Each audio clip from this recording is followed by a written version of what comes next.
तो hello friends, welcome back to my channel. Friend, कैसे हैं आप लोग? आई होप आप अपनी तैयारी बेहतर तरीके से कर रहे होंगे। जैसा कि आपको पता है कि पिछले वीडियो के अंदर हम लोगों ने मैथमेटिक्स 1 के पार्ट 1 को देखा था, जिसके अंदर हमने मैथमेटिक्स 1 के टॉप मोस्ट इंपॉर्टेंट क्वेश्चन को देखा था, जो कि हमारा प्रीवियस ईयर क्वेश्चन का ही सॉल्यूशन था। और वो सारे क्वेश्चन यकीन मानिए बहुत ही इंपॉर्टेंट है, और अगर आप उनके बेस पे क्वेश्चन प्रैक्टिस कर लेते हैं तो बिल्कुल आप एग्जामिनेशन को बेहतर ग्रेड के साथ क्लियर करेंगे। इस बात की गारंटी मैं देता हूं। अगर आपने बेहतर तरीके से उन चीजों को फॉलो किया, देखा, कंसेप्ट को सीखा, अप्लाई किया, तो आप बेहतर स्कोर कर सकते हैं। अगर आपने केवल वीडियो को देखा तो उससे कोई फायदा होना ही नहीं, क्योंकि मैथमेटिक्स है, इसमें जितना ज्यादा प्रैक्टिस करेंगे चीजें आपके लिए फायदेमंद रहेंगी। ये हमारा पार्ट सेकंड है, आइए स्टार्ट करते हैं इसको। तो यहाँ पर भी दो क्वेश्चन दिए गए हैं, part A and part B. तो पार्ट ए में हमें कह रहा है कि find the points where the function x cube plus y cube minus three a x y has maximum और मिनिमम वैल्यू। यानी हमें पॉइंट निकालना है जिसपे कि आपका ये फंक्शन मैक्सिमम और मिनिमम वैल्यू दे। और दूसरा हमें क्या करना है, टेलर सीरीज के अकॉर्डिंग हमें एक्सपांशन करना है, यानी एक्सपांड करना है इस इक्वेशन को at the point x is equal to pi upon two पे। ठीक है ना, पाई बाई टू पे।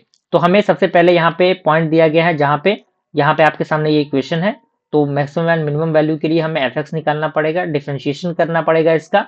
तो एक्स के रिस्पेक्ट में हम करेंगे तो three x square minus three a y, और वाई के रिस्पेक्ट में करेंगे three y square minus three x बनेगा। ठीक है, तो स्टेशनरी पॉइंट आपका क्या बनेगा, कुछ इस प्रकार से बनेगा। और यहाँ से आपके सामने ये इक्वेशंस बनेंगे। तो यहाँ पे फ्रॉम वन वन के अकॉर्डिंग यहाँ पे आपका क्या होगा, वाई इज इक्वल टू क्या हो जाएगा, वाई इज इक्वल टू क्या होगा, एक्स स्क्वायर अपॉन ए होगा। और हम इसको सब्सटीट्यूट करेंगे इक्वेशन सेकंड के अंदर। तो यहाँ से हमारा जो वैल्यू होगा वो कुछ इस प्रकार से निकल के आएगा, जो कि जीरो के इक्वल आएगा। तो हम क्या करेंगे, यहाँ पे हमारा एक वैल्यू निकल के आया एक्स इजिकल टू जीरो, एक वैल्यू निकल के आया एक्स इजिकल टू ए। तो यदि आपका एक्स इजिकल टू जीरो है फ्रॉम वन, तो वाई इजिकल टू जीरो होगा। अगर एक्स इजिकल टू ए है तो वाई इजिकल टू क्या होगा, ए होगा। तो स्टेशनरी पॉइंट आपके क्या बनेंगे, जीरो कमा जीरो एंड ए कमा ए। ठीक है, सेकेंड पॉइंट आपका है डेरिवेटिव का। तो हम अगेन सेकेंड ऑर्डर डेरिवेटिव निकालेंगे। तो सेकेंड ऑर्डर निकालने के बाद सिक्स एक्स और वाई के रिस्पेक्ट में सिक्स वाई और एक्स वाई के रिस्पेक्ट में माइनस थ्री आएगा। ठीक है, तो यहाँ पे डिस्क्रिमिनेंट क्या बनेंगे, f x x and y, sorry f y y minus f x y whole square आपका कुछ इस प्रकार से बनेगा। तो आपके 0.01 का पॉइंट आएगा, जो कि एक सैडल पॉइंट कहलाएगा, जो ना ही मैक्सिमम ना ही मिनिमम देगा। ठीक है, अब यहाँ पे पॉइंट ए कोमा ए है, तो ए कोमा ए के अकॉर्डिंग जो पॉइंट है आपके सामने यहाँ पे है। तो यहाँ पे कोई भी ऐसा पॉइंट नहीं है जहां पे आपको मैक्सिमम वैल्यू मिल रही हो। ओके, पार्ट बी हमारा है टेलर एक्सपांशन। तो टेलर सीरीज का यहाँ पे फॉर्मूला दिया हुआ है। बस इस फॉर्मूला के अंदर हमें वैल्यूज को लिखने हैं, putting the value getting the result, कुछ नहीं है। थोड़ा सा प्रैक्टिस कर लेना है, इसके बेस के क्वेश्चन को थोड़ा सा प्रैक्टिस कर लेंगे, आपका काम हो जाएगा।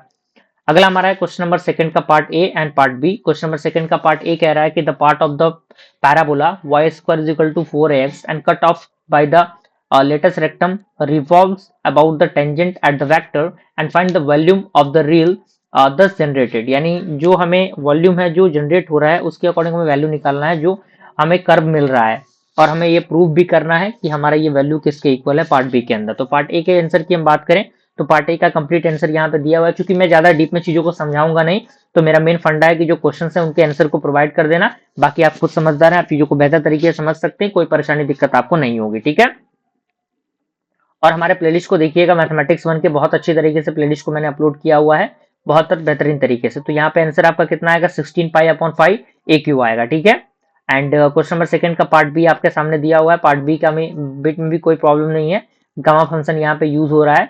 तो गामा फंक्शन के अकॉर्डिंग फॉर्मूला अप्लाई करना है। एम इज इक्वल टू यहाँ 1 होगा, एन इज इक्वल टू 4 होगा, पी वो 3/2 होगा।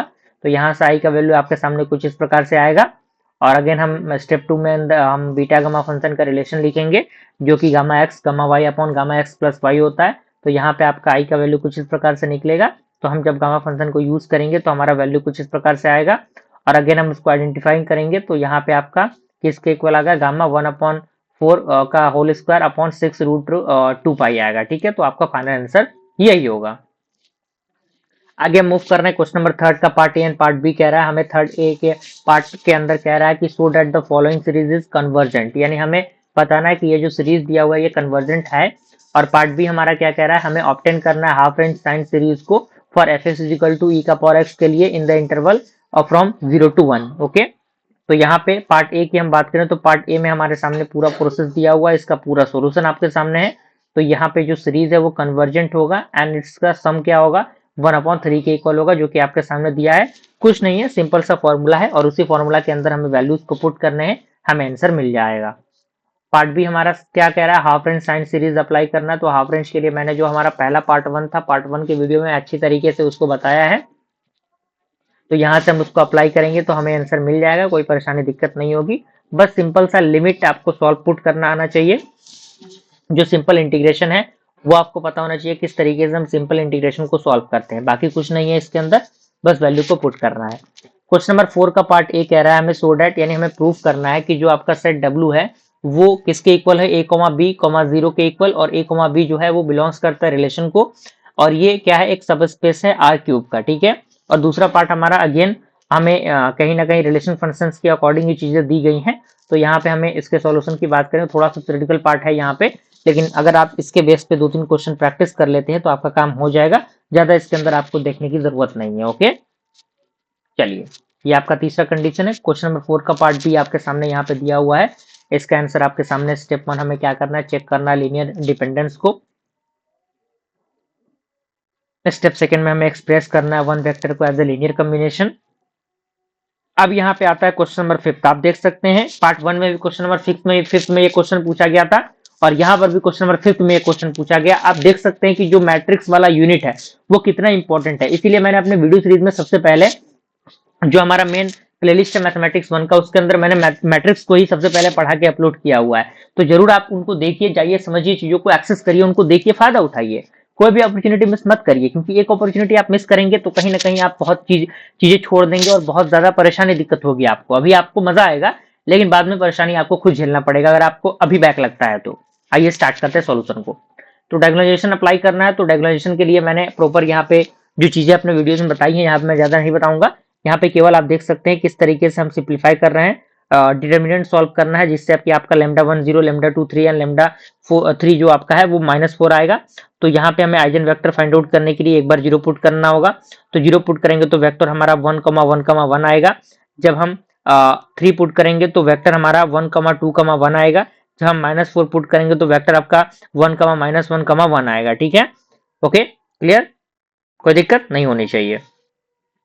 एंड मॉडल मैट्रिक्स की बात करें तो मॉडल मैट्रिक्स आपका ये प्रकार से बनेगा और डायगोनल मैट्रिक्स इस प्रकार से बनेगा। तो यहाँ पे P inverse A P is equal to D के इक्वल होगा। ठीक है ना, चलिए आगे बढ़ते हैं हम लोग। क्वेश्चन नंबर 5 का पार्ट भी कह रहा है eigen values and eigen vectors find out करने हमें। तो ये वेक्टर आपके सामने दिया हुआ है, तो इसका फॉर्मेशन क्या होता है, determinant of A minus lambda I is equal to 0 के इक्वल होता है। तो हम इसको सिंप्लीफाई करते हैं तो लेमडा 1 आपका 1 आएगा, लेमडा 2 3 आएगा, और लेमडा 3 किसके इक्वल आएगा, 14 के इक्वल आएगा। तो ये तो हमें आइजन वेक्टर्स निकालने हैं। लेमडा इज इक्वल टू 1 पे, तो 1 पे हम अप्लाई करेंगे तो ये फॉर्मूला अप्लाई होगा और यहाँ से वैल्यू 1,1,1 आएगा। जब हम 3 अप्लाई करेंगे तो वैल्यू 1,0,-1 आएगा। जब हम 14 अप्लाई करेंगे तो 2,-3,1 आएगा। ठीक है, चलिए अब हम मूव करते हैं क्वेश्चन नंबर 6 की तरफ। क्वेश्चन नंबर 6 में पार्ट ए एंड बी कह रहा है। पार्ट ए में हमें क्या करना है, डिफाइन करना है बीटा एंड गामा फंक्शन को और रिलेशन को बताना है कि यार ये क्या ये फॉर्मूला उसके फॉर्मेशन को सेटिस्फाई करता है, और हमें इवेलुएट करना है। 2 इंटीग्रेशन आपके सामने दिए गए हैं। ओके, आइए स्टार्ट करते हैं। तो बीटा एंड गामा फंक्शन का एक रिलेशन होता है, gamma n is equal to 0 to infinite and e का पावर -x इंटू एक्स का पावर n-1 dx, और बीटा एम एन का फॉर्मूला होता है 0 to 1 x का पावर m-1 मल्टीप्लाई ऑफ 1 - x का पावर n-1 dx। तो यहाँ से हमें प्रूफ करना है, तो यहाँ से जो प्रूफ है आपका ये आएगा। तो आउटलाइन प्रूफ आपके सामने एक दिया हुआ है छोटा सा, आप इसको लिख लीजिएगा, आपका काम हो जाएगा। और पार्ट बी की हम बात करें तो पार्ट बी में हमें ये इंटीग्रेट करना है, तो कुछ नहीं है, वैल्यूज को सिंप्लीफाई करना है, और जैसे आप वैल्यूज को पुट करेंगे आपका जो वैल्यू आएगा 1/60 के इक्वल आएगा। एम और एन के वैल्यू आपके सामने 3 और 4 हो जाएंगे।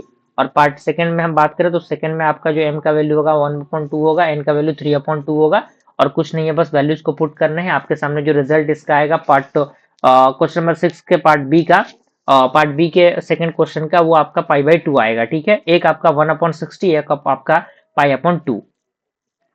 क्वेश्चन नंबर 7 की बात करें, क्वेश्चन नंबर 7 में part A and part B आपके सामने दिया हुआ है। पार्ट ए में हमें प्रूव करना है कि जो सरफेस एरिया है सॉलिड जनरेटेड हो रहे हैं रिवोल्यूशन ऑफ एलिप्स के according x² plus y² is equal to 1 के अकॉर्डिंग। तो अबाउट द मेजर एक्सिस क्या होगा, 2 इंटू π/AB एंड मल्टीप्लाई आपका होगा √1 माइनस e का power x plus sine inverse e/e।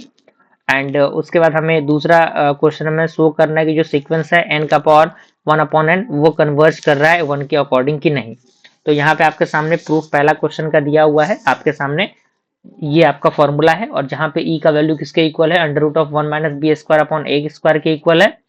और हम इसके सॉल्यूशन की बात करें तो बस कुछ नहीं है, थोड़ा सा हमें वैल्यूज को पुट करना है, और जैसे आप पुट करेंगे आपका answer 2 pi a b and bracket of under root of 1 minus e square plus sine inverse e upon e के इक्वल आ जाएगा।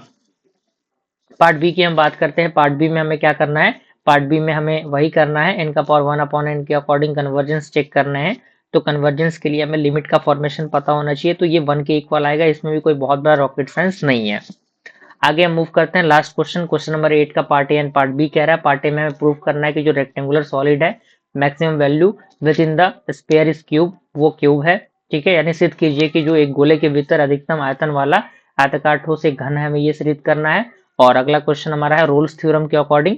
तो रोल्स थ्योरम में फंक्शन आपके दिए गए हैं, वैल्यूज दिए गए हैं, ए का वैल्यू बी का वैल्यू दिया हुआ है। तो पार्ट ए की हम बात करेंगे फिलहाल। तो पार्ट ए के लिए आपके सामने इतना स्टेटमेंट लिखना पड़ेगा, एंड पार्ट बी के लिए कुछ नहीं करना है, सिंपल सा फंक्शन के अंदर रखना है, वैल्यूज को पुट करना है, चेक करना है, कंटिन्यूटी एंड डिफरेंशिएशन चेक करके आपका c इज इक्वल टू 0 करके वेरीफाई कर देना है। बस इतना ही है। पार्ट 1 पार्ट 2 हमारा आज कंप्लीट हुआ, ठीक है। अच्छी तरीके से देखिए, प्लेलिस्ट को देखिए, फॉलो करिए उनको, अच्छी तरीके से प्रैक्टिस करिए।